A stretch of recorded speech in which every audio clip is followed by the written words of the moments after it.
The director of the NIH says because chimpanzees are so like humans, that it increases our responsibility in using them only when it is absolutely necessary. So I'm kind of wondering, on one hand, they're retiring all of these chimpanzees, but there's sort of a foot on the brake and a foot on the gas because they've withheld 50 chimpanzees. Why? And do you think there will ever be a day where we say, you know what, we can do enough of this using modern technology and we don't need animals? Yes, I do think that day is coming.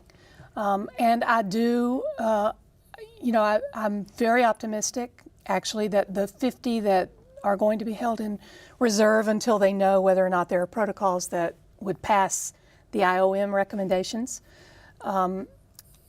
I do think I'm going to see those chimps retired, and we can celebrate that. There are some researchers, though, who have pushed back at NIH and said, you know, you're doing this too quickly, and there is a need. They justify the need for chimpanzees in research. Well, I mean, I think that, you know, people are on both sides of the fence. And I think that if you're used to doing research with an animal in a certain way, that's what you know, and you anticipate that you're going to find the breakthrough. But I do think that based on what the Institute of Medicine said, that the kind of research that has been done, you know, in the past couple of years with chimpanzees is really no longer necessary. We're not learning anything new.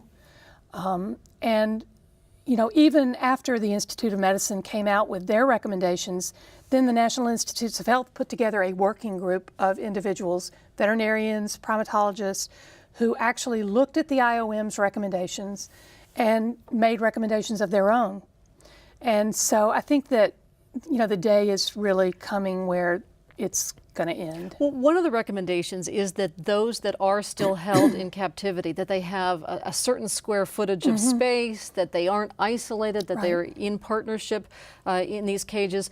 And from what I'm reading, there's not a single lab that has lived up to those recommendations yet. Well, no, I mean, the recommendations are really, really strict, and that's a good thing. Chimp Haven, almost all of our areas where we house chimps fulfills those obligations. Oh, no, I don't mean you. I no, mean I know that. researchers. I know that. But I mean, people ask that question, okay. particularly people from the research side. Well, Chimp Haven doesn't even fit these. Well, we don't have to, because it's not for the sanctuaries. That's for the chimps that are kept in labs. They want these ethologically appropriate spaces.